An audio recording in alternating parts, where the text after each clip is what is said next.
right, so we're going to do, as Jason said, introduce you to the Young Peacemakers Toolbox. And Jason did a great job of introduction with me. Thank you so much. I just wanted to add a couple things. It was my pleasure to serve on the board of the Baptist Peace Fellowship, Bautistas por la Paz, from 2015 to 2021. And there was so much change within our organization in that time. So it was really an honor to serve on the board. And I wanted to say that I first got involved in the Peace Fellowship, as we affectionately call it, in 2014. There was a Creation Care conference. We call our summer conference Peace Camp, and it was held in Ontario. And I grew up in Michigan, and so that summer I'd graduated from college, and I was like, it's not a big deal. I'll just drive across the border from the US into Canada to go to this thing and see what it might be about. And met some of these wonderful folks who are hosting this program. And it's just wonderful to get to be with y'all. And then I think it was the second year that I was involved. I started working with the children and doing some of the children's programming during our Peace Camp. So lots of fun. And I also wanted to mention I'm a co-author along with the Reverend Claire Brown, who's an Episcopal priest, of New Directions for Holy Questions, Progressive Christian Theology for Families. And I'll just say that the work of the Peace Fellowship and the focus on liberationist theologies really informed that work. So I wouldn't be who I am doing what I do without BPFNA. First, what are we talking about when we say peace? I feel like it's kind of one of those words that people are like, oh yes, of course I know what that is, but let's be specific. So a common definition that might come up into your mind first would be anti-war. Or perhaps you think of Reverend Dr. Martin Luther King Jr. and how he talked about the differences between a negative peace, which is the absence of tension, and a positive peace, which is the presence of justice. Or maybe you hear peace and think it is the absence of any conflict, any violence, any even disagreement. Or you might even have this kind of picture in your mind of kind of a kumbaya, superficial peace. But we know those of us who have thought about this and worked on peacemaking in different ways, which I know includes all of you, we probably know that often that picture of a superficial peace is really just hiding the power structures and the status quo just as it is. And so we want to go beyond that peace. And so we are defining peace and peacemaking for the purpose of this project very broadly. If we are pacifists and or peacemakers, we're most likely against all war. But instead of defining peace as anti something, we are going to define it positively. And that's something that is going to carry through in our children's ministry, trying to say not only, you might have heard the phrase, we're not that kind of Baptist, but we're not saying, here's the things we're not. We're trying to say what we are. And so our definition of peace that we are using is rooted in justice, justice for all people. And we also know that justice is made possible by love. When we love each other, we work for each other, we work with each other to create systems where people are treated justly and with dignity. And then love is caring. And so we define peace in this project as care for self, care for others, and care for planet. And so this is just kind of the basic breakdown of let's figure out what we're talking about, because as you probably know, working with children in whatever context you are in, that when we work with kids and youth, we don't dumb down the concept. What we want to do is just communicate in more simple terms. So we'll adjust our language, but not the concept of what we're talking about. And so the BPFNA Young Peacemakers Toolbox seeks to support families, children's ministers, teachers, and other adults who work with children and youth as they guide younger generations to become peacemakers in their communities. So we have put together a digital library of podcasts, children's books, videos, information in so many different topics that is loosely organized around the importance of teaching our young peacemakers about those three aspects of care: self, others, and planet. Each item that we have in this toolbox contains relevant information about the resource and has been reviewed by a team of trusted advisors who care deeply about giving children and their communities quality educational materials so that they can be healthy and whole humans and that we can grow together in our communities. So the main message of this project, of the Toolbox project, is that people, me, you, the children that are in our lives and in our care, we can make peace. We can be peacemakers, and we can do that together. And so just in general, I like to share some guiding principles for ministering with children. Our principle, like all people, children are gifts from God.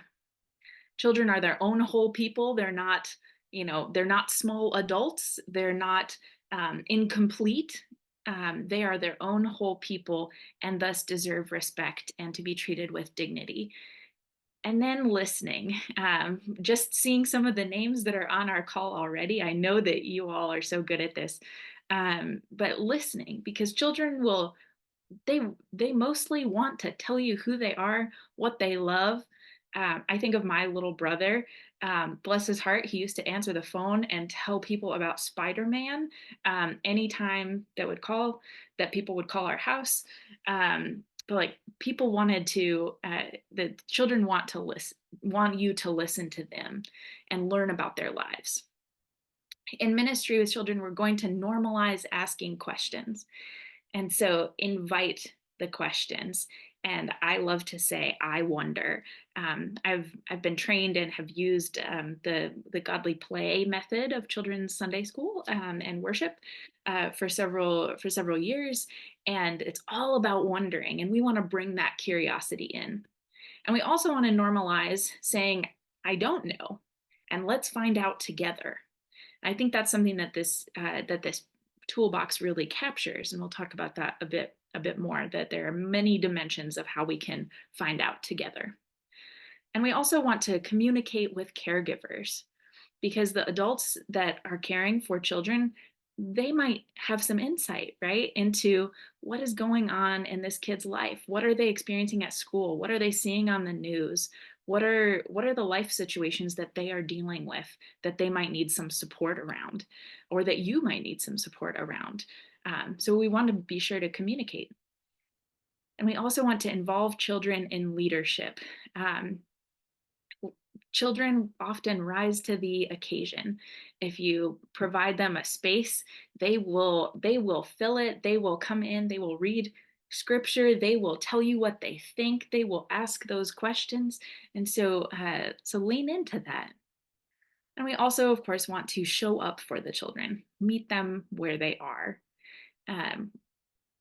We never, in church ministry, we know a lot of the kids who are coming in every week, but sometimes we don't know. And if we have a camp, we don't know what their life situations are. We're meeting people for the first time.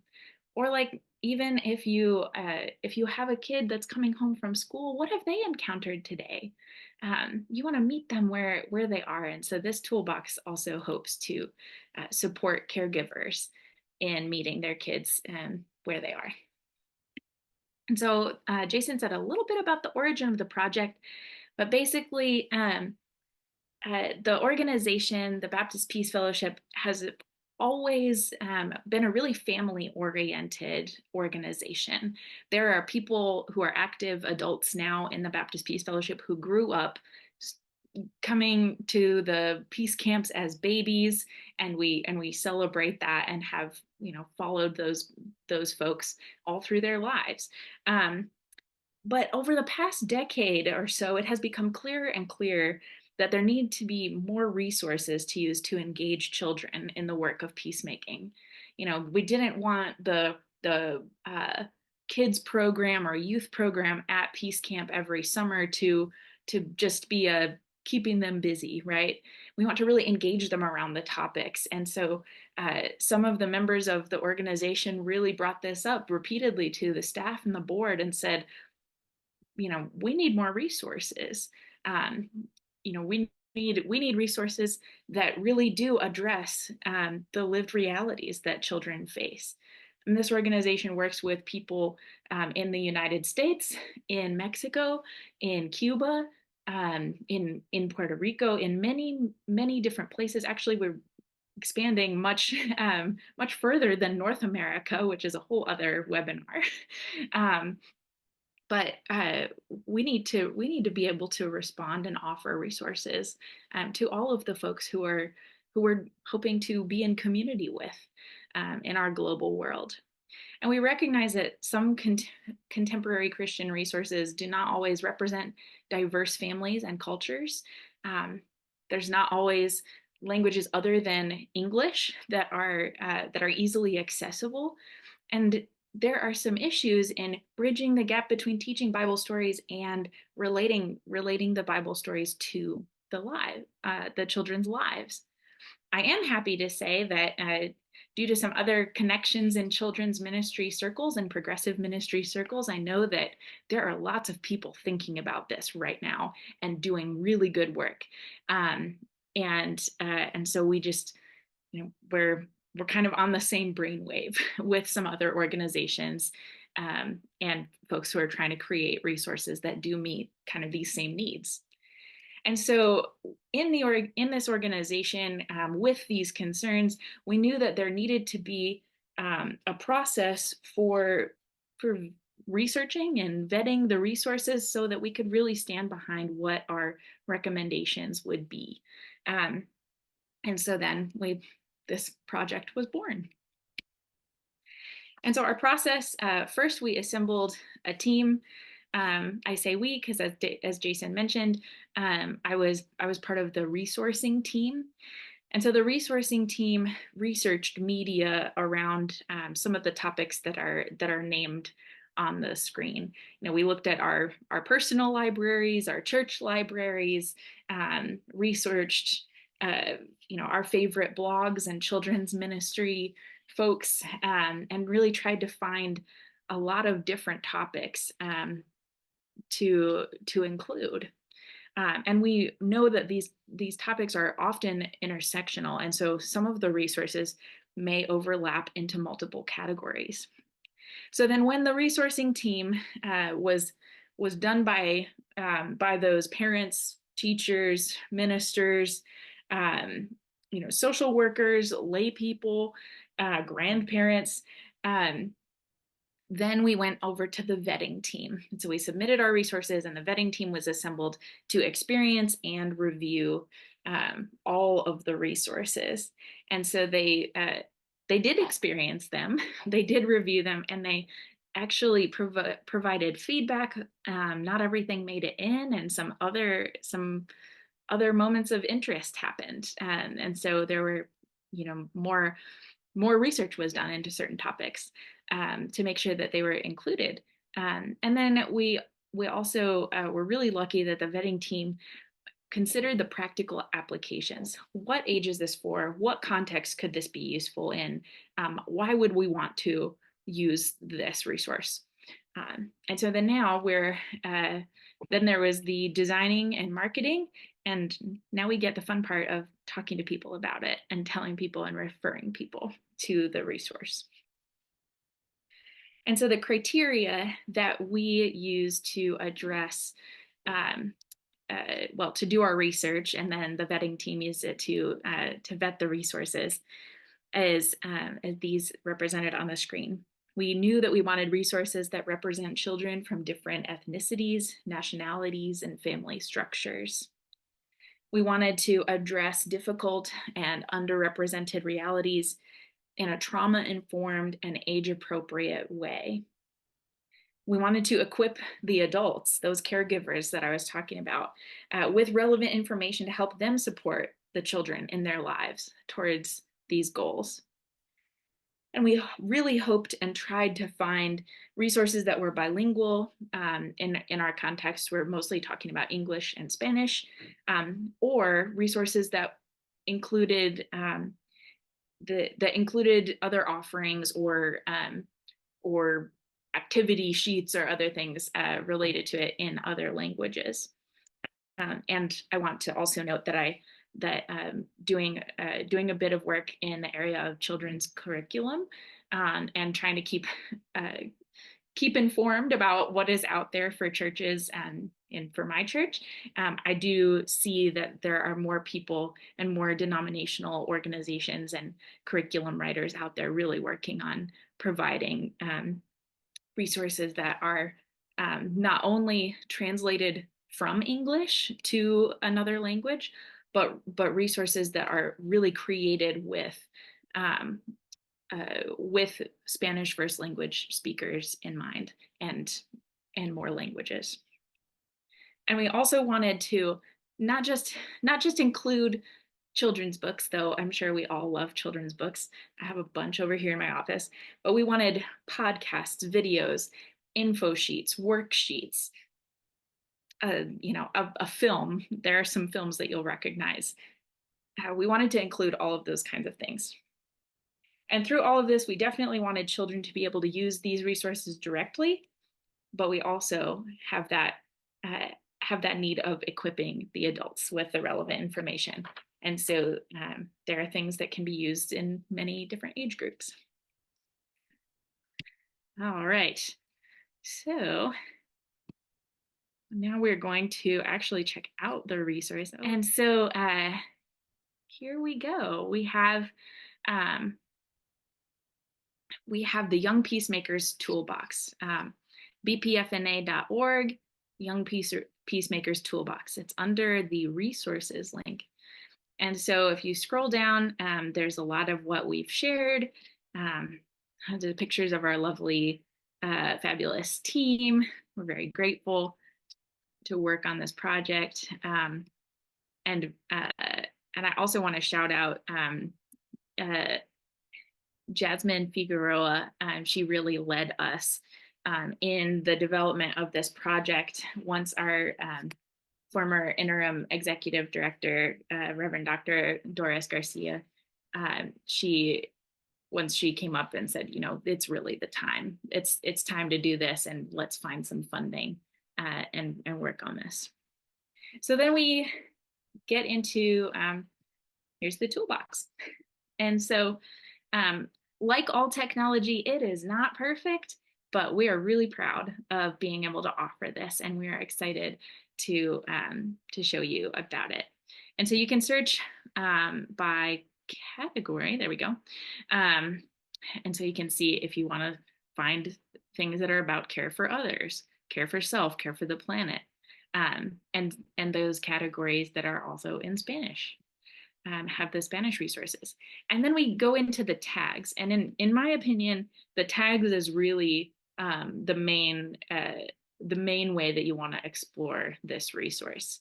So there's all sorts of things.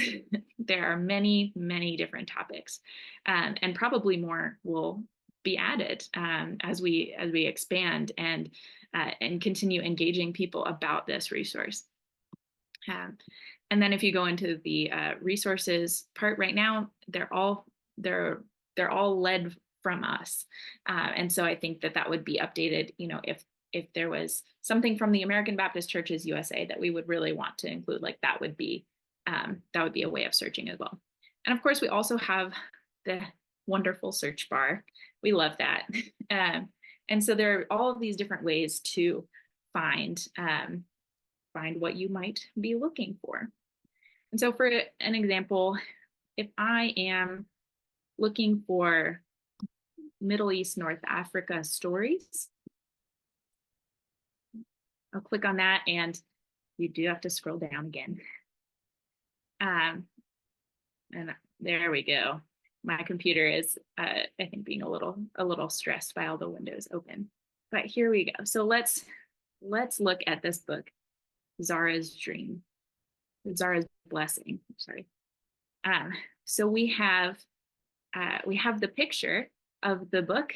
We've got a link where if you clicked this, you could go to where you could access that book to buy it, maybe. And there are multiple kinds of links, so not all of them are for buying, but if the resources are available for free or on someone's blog or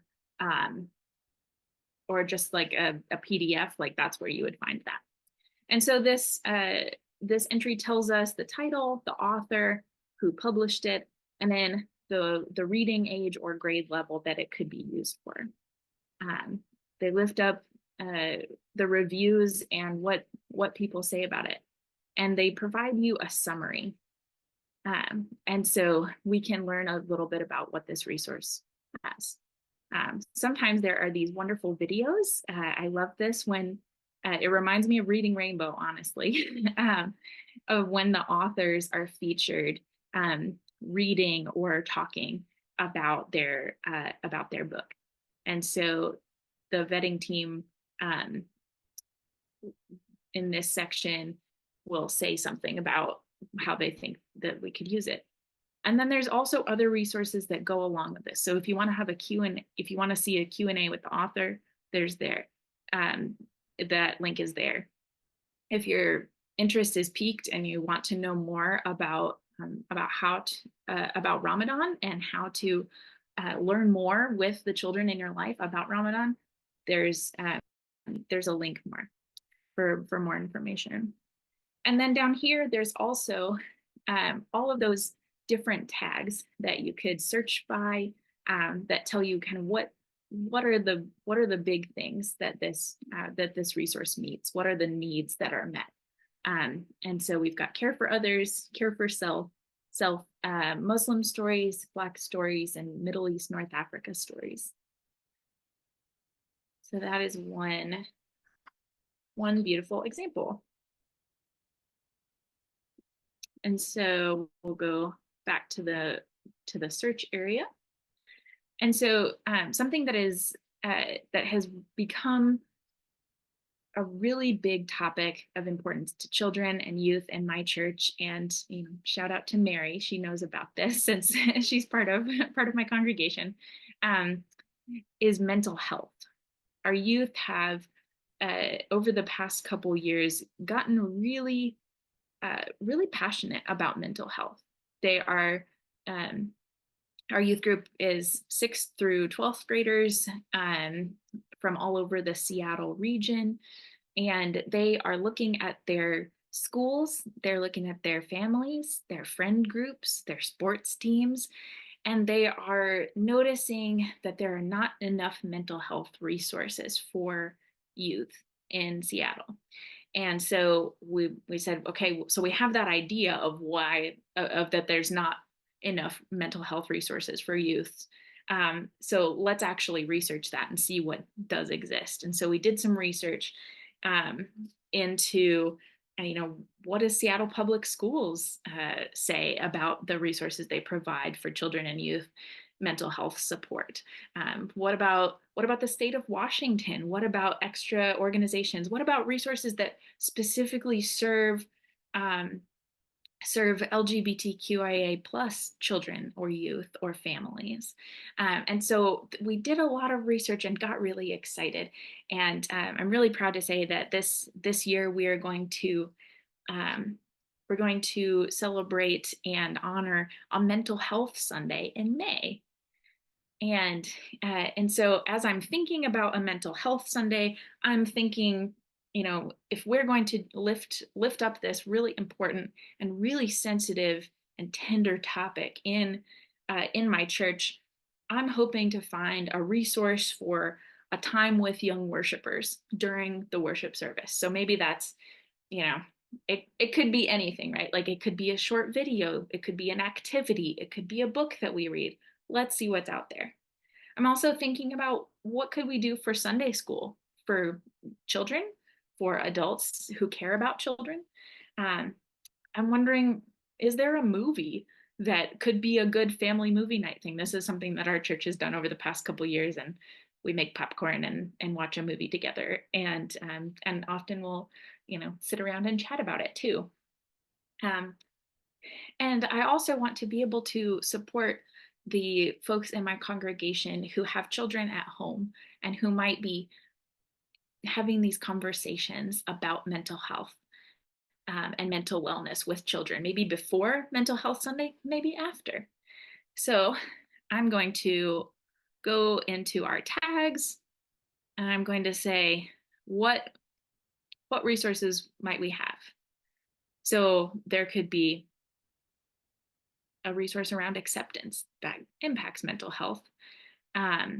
We go down to care for self.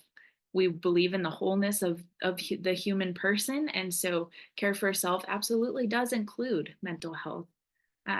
Maybe what someone is really witnessing and wanting resources around is someone in their family has dementia. Someone in their church family has dementia. What we might want to click on that. And so I'll go down. So here we've got mental health and wellness. Let's just see what pops up. And so again, we scroll back to our search. And here's something called Everyone Feels Anxious Sometimes. And that is by a doctor. So we might go in there and explore this a little bit. See, okay, that's for 3 to 9 years. All right, that might reach some people, serve some of those needs that I named. Our vetting team says this could be a good first introduction to a child struggling with anxiety, help normalize it. And here's a book, a video of the book being read. That's great. But I also might go into the search and search for mental health and see if there might be more resources that have those words somewhere in the reviews. And so here's some more things that pop up. So we've got our Everyone Feels Anxious Sometimes book. We've got Inside Out, which we did a movie night with that at my church, and it was really effective. And the children and youth actually made a little presentation about why mental health and mental wellness are important during our little intermission in that movie. We've got a book. I really love this book, When Sadness is at Your Door, and it really, you can think about it as kind of personifying depression, personifying sadness. It's a picture book, and it's very simple. And not to give spoilers or anything, but towards the end of the book, the child holds hands with sadness and kind of welcomes it for a moment and knows that it will not last forever.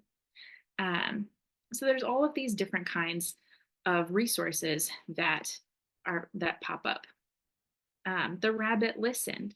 This could be a beautiful opportunity to use this book with children who have a stuffed animal, and who can listen to us. In a church, we might really want to lift up that Jesus is there for us and listens and knows our hearts and knows the intricacies of being human. And we also could say, if you need something soft and fuzzy and warm to hold next to you, maybe that's your stuffy that you could talk to and express your feelings.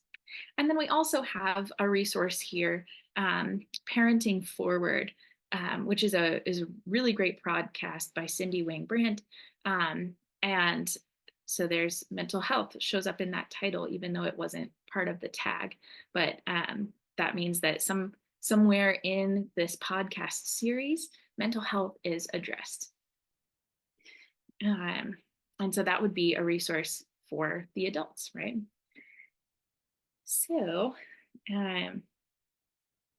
there are lots of different ways that we can use this toolbox. Well, thank you all for coming, for sharing your hope and dream, and adding all of those together so that exactly as has been said, that our relationships with God, with Jesus, are following the way of Jesus will result in peace and justice, not only for people who are just like us, but for people all over the world.